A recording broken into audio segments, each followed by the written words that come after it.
This is something that we're close to finalizing. We haven't done it yet. But they put up $500 million. Interest and everything else would go to that account, meaning go to the trade school. And, it's a big investment in trade school done by very smart people. And then their sins are forgiven. So we have a good chance of getting that close. President Trump says his administration has reached a deal with Harvard University after a months-long feud and legal battle. Now he's asking other universities to sign a compact to uphold the administration's higher education policies or risk losing federal funding. Let's bring in American Culture Project senior fellow Corey DeAngelis. Corey, welcome. Hey, thanks for having me, Mike. So what's your reaction to a potential deal with Harvard? Oh, this is fantastic news. The Marxists are in retreat, and Trump continues to rack up the W's. We saw this with Brown University's agreement, Columbia University's agreement, and at the end of the day, it's going to be a win-win solution. Harvard was set to lose billions of dollars in federal funding every single year. They saw the writing on the wall, and so this is good news. I mean, they should lose federal funding for other reasons as well. I mean, they're so political. If you look at Open Secret's website, 95% of the political contributions from Harvard University affiliates have gone to Democrats. It's a one-sided political organization as opposed to an educational institution. But I'm glad that they are retreating on this issue and trying to be more reasonable with President Trump. Although they just hired someone named Lahore Vajistan, a drag queen. So Trump may want to reconsider that deal and maybe make that part of the conversation too. All right, the Trump administration is laying out a set of operating principles it would like universities to agree to in exchange for preferential access to federal funds.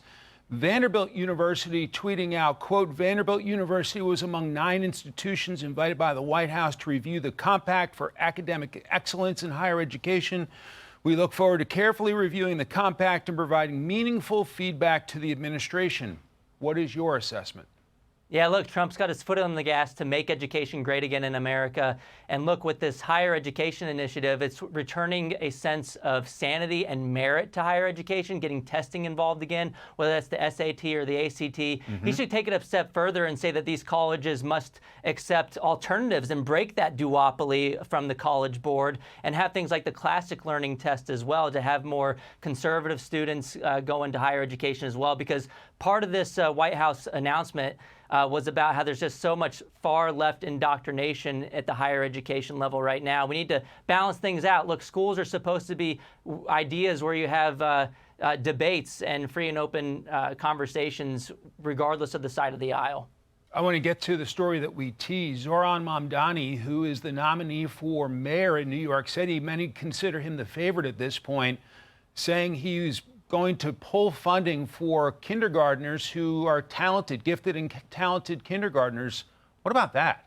He's not just pulling funding for those kids, he's pulling up the ladder from behind himself. He went to a private school himself here in New York City that cost over $60,000 per year in tuition.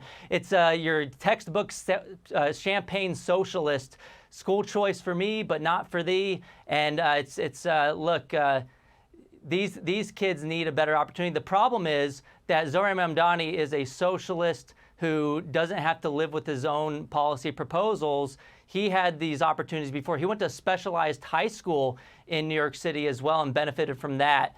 But he has the endorsement of the teachers union, the UFT here. And in fact, some of the teachers aren't happy about the endorsement of Zohran Mamdani because the union has gotten so political. In fact, Randy Weingarten was on radio the other day, and a teacher from New York City Public Schools called in and said, you know, you guys have gone so far off the deep end with this Mamdani endorsement.